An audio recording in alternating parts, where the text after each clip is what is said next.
तो इसके जाल को समझने के लिए परमात्मा ने कथा सुनाई अपनी प्यारी आत्मा धर्मदास जी को, जो धर्मदास जी ने कबीर सागर में लिपिबद्ध की।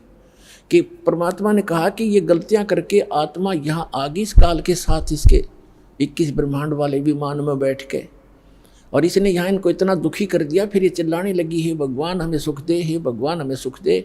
हम हाहाकार मच गई। तब परमात्मा कहते मैं आया, अपने पुत्र जोगजीत का रूप बना करके मैं वहाँ आके खड़ा होगा जहाँ तपस्या के ऊपर 1 लाख मानव शरीरधारी प्राणियों को ये नित्य खाता है, आहार करता है। और मेरे वहाँ आने से उस तपस्या की जलन बंद हो गई। वह आग जो कि तो गर्म ऐसे की ऐसी है, वो तपस्या, वो तई, वो बड़ी जो तवा होता है जिस पे उनको भूना जा रहा था। लेकिन उनको उन परमात्मा की कृपा से उस पर उपस्थित जितने भी 1 लाख जीव थे मनुष्यधारी जो वहाँ गई थी, उनकी आत्मा, उनको कष्ट बंद हो गया, उसका ताप बंद हो गया, तपत। तब उन्होंने ऊपर में उठाकर देखा कि भगवान हम कौन से दुख, कौन से पाप का यहाँ कष्ट भोग रहे हैं। तब परमात्मा ने कहा कि ये इस लोक, तुम्हारे इस लोक के पाप का दंड नहीं तुम्हें, ये दंड है तुमने सतलोक में ये पाप कराया था। परमात्मा को छोड़कर तुम, परमात्मा अपने को छुपा कर कह रहे हैं कि तुम भगवान को छोड़कर वहाँ सर्व सुख संपन्न था, प्राप्त थी, आपकी कभी मृत्यु नहीं होती थी, कोई कष्ट नहीं था, उसको छोड़कर तुम इस काल के लोक में आ गए। यहाँ पर आज जिस कार को, जिसको ठीक हो, जिस बंगले को, जिस बेटा और बेटी को आप अपना मानते थे, क्या तुम्हारे साथ आया कोई? अपनी आत्मा वहाँ तो सारी समझ में आ जाती है कि हाँ कुछ नहीं आया जी। फिर और तुम मरते थे, ये मेरा बेटा है, ये मेरी बेटी है, ये मेरा कार है, ये कोठी है, और भक्ति करते थे तो गलत कर रहे थे। हम प्रत्येक युग में जाते रहते हैं पर तुम सुनते नहीं। तब परमात्मा ने कहा कि हमसे गलत, वो कहने लगे सभी भगवान हमसे गलती होगी, मैं माफ़ करो। कहते ऐसे माफ़ नहीं होगी। जब तुम जाए धरो जग तन देहा, तब तुम करना मम सत शब्द सनेहा। जब कोई मेरा संत मेरी महिमा गाता हुआ तुम्हें मिल जाए और तुम्हें मानव शरीर प्राप्त हो, तुम तुरंत ग्रहण कर लेना और फिर तुम उस सत्भक्ति करके यहाँ उस लोक में चले जाओगे। अमर करूँ सतलोक पठाऊँ, ताते बंदी छोड़ खाऊं। इतने में वो काल आ जाता है। प्रतिदिन उसने टाइम फिक्स कर रखा है, इतने समय के बाद ये सभी आत्माएं उसके तपस्या पर भुन कर उनके अंदर से जो गंध वो निकालता है, वो निकल कर वो भाग ऊपर से उनको ऐसे उड़ा देता है, वो गंध रह जाता है। अब आप देखते हो यहाँ प्राणी गंदे पदार्थ तो बहुत आसानी से ग्रहण कर लेता खाने के लिए, पीने के लिए। शराब पीना, भांग पीना, सुल्फा पीना और तंबाकू पीना और फिर मांस खाना, चटपटे अटपटे खाना, ये तो बहुत खुश होकर ग्रहण करता है। क्यों? क्योंकि ये चाहता है कि जितना ये गंद अटपट खाएंगे उतना ही के अंदर गंदी वासना ज़्यादा बनेगी, और तपस्या के ऊपर भूनने से वो सारी वासना वहाँ रह जाती है और ये जीव वहाँ से कर्म ज्यों के त्यों रहते हैं, वो वापस आ जाता है, मरता नहीं। फिर अपने कर्मानुसार 84 लाख योनियों में किसी भी स्वरूप उसके कर्मानुसार वो जाए, उस योनि में वो चला जाता है। तो उसी समय वो काल आ जाता है, और काल ने देखा अपने बड़े भाई जोगजीत को, जिसने वहाँ से, जिस रूप में परमात्मा ने सतलोक से उसको निकाला था। जिन्होंने सृष्टि रचना पढ़ रखी है बच्चों, उनको खूब याद है। अब दास ज़्यादा हिंट देगा आज के सत्संग में। सृष्टि रचना कभी आपको बताएंगे, और आपको CD वगैरह बनाकर भी दे रखी है, वो भी देख सकते हो। और उसने कहा, उसने सोचा, काल ने, इस ज्योत स्वरूपी निरंजन सरपुरुष ने के मन में आई कि जोगजीत कैसे आ गया, ये कोई परम पिता का कोई संदेश लेकर आया है, पहले इसे वो संदेश जानता हूँ, क्या आज्ञा लेकर आया है ये भगवान की, और फिर आज इसको कूटूंगा, पिटाई करूँगा इसको मारूंगा, खूब कूटूंगा, क्योंकि इसने मुझे वहाँ से मार कर निकाला था, मुझे ज़बरदस्ती निकाला था सतलोक से। तो मुझे परमात्मा बताते हैं कि धर्मदास, मुझे देखकर काल भयंकर हो गया, और पहले मुझसे कहा कि पहले जोगजीत कोई आज्ञा है भगवान की, परमात्मा की, पिता की, वह मुझे बता, और फिर जोगजीत तुझे छोड़ू नहीं गा, तूने मुझे वह मार कर निकाला था। तब परमेश्वर जो जोगजीत रूप में वहाँ उपस्थित थे, विराजमान थे, खड़े थे, विद्वान थे, परमेश्वर ने कहा, धर्मदास मैंने उनसे कहा परमात्मा बता रहे हैं, धर्मदास जी लिख रहे हैं कि मैंने उससे कहा कि सुन ले आदेश परमपिता का कि ये भोली आत्मा तेरे साथ आ गई थी, इन्होंने तो गलती की सो की, पर तूने इनका कैसा सांग निकाल रखा है, कैसे कैर ढा रहा है इनके ऊपर तू। कोई गधा बना दिया, कोई गधी बनाई, कोई कुत्ता, कोई कुतिया, किसी का बेटा मर गया, किसी की बेटी मार रहा है, हाहाकार मचा रखी। तो इसने कहा कि पिताजी ने मुझे श्राप दिया था, और जिस श्राप अनुसार मुझे भूख लगती है तो मैं तो इनको खाऊंगा, बनाऊंगा, पैदा भी करूंगा। परमात्मा ने कहा कि चल इन्हें गलती कर दी, तो खा भी रहा है, सारे काम कर रहा है, फिर इनके किसी का हाथ काटे, किसी की टांग कटे, कोई अंधा, कोई कैंसर से पीड़ित, ये जुल्म क्यों कर रहा था इनके ऊपर। तब इसने कहा कि मैं तो सत्य का राज करता हूँ, मैंने परमात्मा को वचन दे रखे हैं, और जैसे कर्म जो करेगा वैसे भोगेगा, मुझे इसमें कोई लेना देना नहीं है। पुण्यात्माओं, यहाँ की इस सारी व्यवस्था ऐसी है इस काल के लोक में।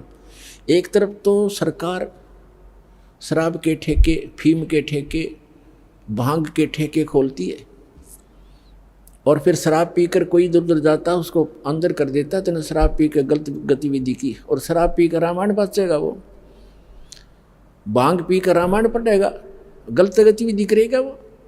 तो इसने ऐसा कर रखा है कि मैं तो सत्य का राज करता हूँ, जो जैसे कर्म करेगा वैसा ही फल देता हूँ।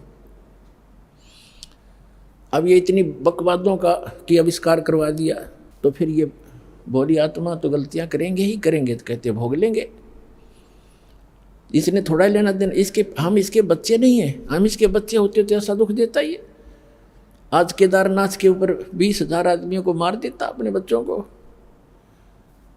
ये हम इसके बालक नहीं हैं, हम इसकी प्रजा नहीं है, हम उस परमात्मा की प्रजा हैं, सतपुरुष के बच्चे हैं, और हम अपनी गलती से इसकी कैद में फंस गए हैं। यहाँ से निकालने का एक तरीका है, हम स्वेच्छा से आए हैं, स्वेच्छा से ही वापस जाएंगे। जब हमारी यहाँ के लोक से दुखों से इतना मन हट जाएगा और वहाँ के सुख से हम इतने प्रभावित और प्रेरित हो जाएंगे और फिर सब भक्ति करेंगे, तब हम वहाँ जा पाएंगे। इसलिए आपको सारा ज्ञान प्रमाण दिखाए जा रहे हैं, ताकि आपका यहाँ से मन हटे और भक्ति पर डटे, और फिर वहाँ चलेंगे हम। तब इसने कहा, परमात्मा ने कहा जोगजीत रूप में कि मैं नीचे जाऊंगा, परमात्मा ने भेजा हूँ, और वहाँ जाकर तेरे सारे जाल को समझाऊंगा और सबको परमात्मा की महिमा बताऊंगा। आपने सारे परमात्मा की जो सतपुरुष है, जो वास्तव में भगवान है, यथार्थ स्थान है, उसका तो नामो निशान मिटा दिया, तू स्वयं भगवान बन बैठे यहाँ का। और सबको बताऊंगा, और एक ऐसा गुप्त मंत्र दिया है मेरे को, वो मंत्र उनको दूंगा, सतनाम और सार नाम। और फिर उसने कहा, उसे आग तो अंदर से जल गया वो सारा, ये तो नाश करेगा मेरे बड़े बड़ाए काम का। और जब उसने ये बात सुनी तो एकदम भयंकर होगा, कहने लगा तू मेरा बाग उजाड़ने जा रहा है, तू मेरा नाश करने जा रहा है, तुझे अभी खत्म कर दूंगा, तुझे तो जाके दिखाना नीचे। परमात्मा ने कहा कि ऐसा सुनकर काल भयंकर होगा मेरे ऊपर। और धर्मदास ऐसे अटैक किया, उसने मेरे को बिल्कुल ख़त्म करने के लिए दौड़ के आया, और मैंने सतनाम का सुमन कर दिया, नाम का सुमन शुरू कर दिया। इस नाम के अंदर धर्मदास ऐसी प्रबल शक्ति है, इसके सामने कोई भी देव, कोई यक्ष, कोई भी यहाँ का काल तक भी नहीं ठहर सकता। मेरे पास ऐसा मंत्र है। पुण्यात्माओं, ये परमात्मा धर्मदास जी के माध्यम से, और धर्मदास जी को तथा हम सभी को सतर्क करना चाहते हैं कि कभी भी आपके ऊपर कोई भी आपदा आती है किसी भी प्रकार की, तो नाम का सिमरन अवश्य करना कुछ देर। फिर जो टेंशन है वो है, लेकिन समन एक बार कर लेना, आप देखना फिर उसका प्रतिफल कैसा होगा। तो कहते हैं मैंने समन शुरू किया और काल ऐसे गिर गया जमीन के ऊपर, ऐसे गिर गया उस पृथ्वी पर जहाँ वो रहता है वहाँ पर, जैसे पक्षी की पंख कट जाते हैं और पड़ा पड़ा तड़फ रहा होता है। तो वो समझ गया। उसमें वैसे तो काफ़ी विस्तार लिखा है, बाकी हम थोड़ा बताएंगे जितना आवश्यक है, क्योंकि हमने समझना इस ज्ञान को। बाकी ज्ञान है, समाधान बिना काम बनेगा नहीं, समाधान ज़्यादा महत्वपूर्ण है। उसमें तो बहुत कुछ कहा है कि वो इतना भयभीत हो गया कि वहाँ से भाग के पाताल में जाके छुप गया। फिर मैं वहीं पहुँचा और उसको पकड़ के ले आके चल वहीं पर, वहीं बैठा के फिर वो उसने मेरे पैर पकड़ लिए। जब ताकत से पार नहीं बसाई, नहीं उसका बस चला, तो मेरे चरण पकड़ लिए, बुरी तरह रोने लगा और कहने लगा, मैं तो आपको पिता के समान मानता हूँ, छोटे तो गलती किया करते हैं, बड़े क्षमा करते हैं, मुझे माफ़ कर दो। रोया बुरी तरह। परमात्मा बोले कि मैंने कहा कि चल ठीक है, माफ़ कर दिया, ऐसे नहीं, आप वचनबद्ध हो जाओ। परमात्मा बोले क्या वचनबद्ध हो जाऊं? कि एक दया करना कि 3 युगों में जीव थोड़े ले जाना, सतयुग त्रेता द्वापर माही, तीनों युग जीव थोड़े जाए, चौथा युग जब कलयुग आवे, तब शरण जीव हो जावे, जीव बहु जावे, ऐसा वचन हर मोह दीजे, तब संसार गवन तो कीजिए। और भी 1-2 प्रश्न थे, प्रार्थना थी, वो कही तो परमात्मा ने कहा चलो तथास्तु, जो तूने मांगा मैंने बख्श दिया।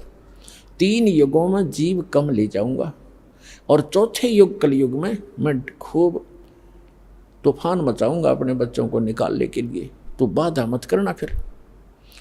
तो उसने कहा कि एक और प्रार्थना की उसने उसी समय कि जो आपका ज्ञान स्वीकार करे, आप जाओ, और या आपका कोई संदेश वाहक आवे कि जो भी मानव परमात्मा का इच्छुक, स्त्री या पुरुष, आपका ज्ञान स्वीकार करे, वो आपका और हमारा ज्ञान, काल के दूतों का, इन मंडलेश्वरों और आचार्यों का जो ज्ञान ग्रहण करे, उसको आप बाई फोर्स ना लेना, ये दया करना, बलपूर्वक ना ले जाना। ये तो परमात्मा को पता था, ये बलपूर्वक ले जाएगा कोई टकेगा वहाँ पर। कहते परमात्मा यहाँ तो कहते हम मोहम्मद को वहाँ ले गयो, इच्छा रूपी वहाँ नहीं रहो, उल्ट मोहम्मद मैल पठाया, गुज बीरज एक कलमा लाया, रोजा बंग नमाज दे रे, बिस्मिल की नहीं बात कही रे। हजरत मोहम्मद जी को लेकर गए थे, लेकिन उसकी इच्छा यहाँ से हटी नहीं थी, क्योंकि यहाँ उसके बहुत घने अनुयायी बन गए थे और उनको ज्ञान संपूर्ण ग्रहण समझ में नहीं आया था।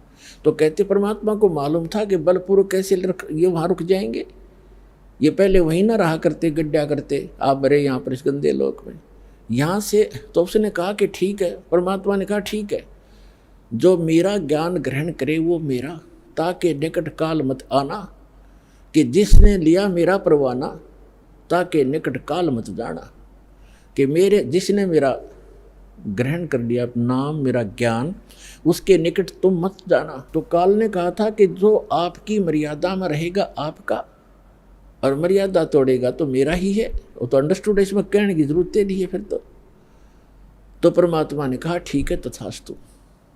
जब परमात्मा ने ये सारा कुछ कह दिया और उसकी सारी स्वीकृति दे दी, तब एकदम रूप बदल गया और एकदम खड़ा हो गया। जोग जीत जाओ संसारा, जीव न माने कहा सुख तुम्हारा, जीव तुम्हारा कहा न माने, हमरी ओढ़ हो बाद बखाने।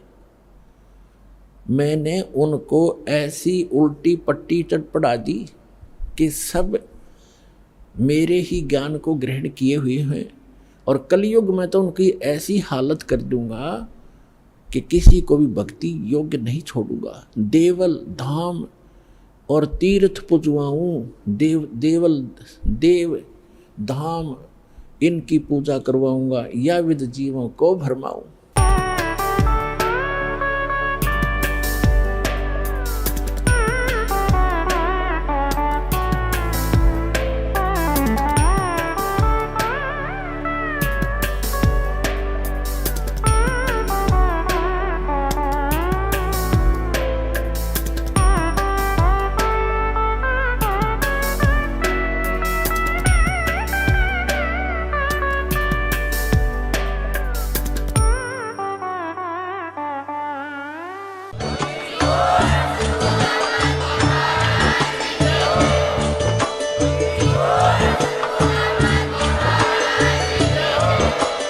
आप सुन रहे थे जगत गुरु तत्वदर्शी संत रामपाल जी महाराज जी के मंगल प्रवचन। अधिक जानकारी के लिए विजिट कीजिए हमारी वेबसाइट www.jagatgururampalji.org। संत रामपाल जी महाराज जी के शुभ आशीर्वाद से पूरे विश्व भर में 500 से भी ज्यादा नाम दीक्षा केंद्र हैं, जिन पर संत रामपाल जी महाराज जी द्वारा ऑनलाइन निशुल्क नाम दीक्षा दी जा रही है। अपने नजदीकी नाम दीक्षा केंद्र का पता करने के लिए संपर्क करें 8222880541।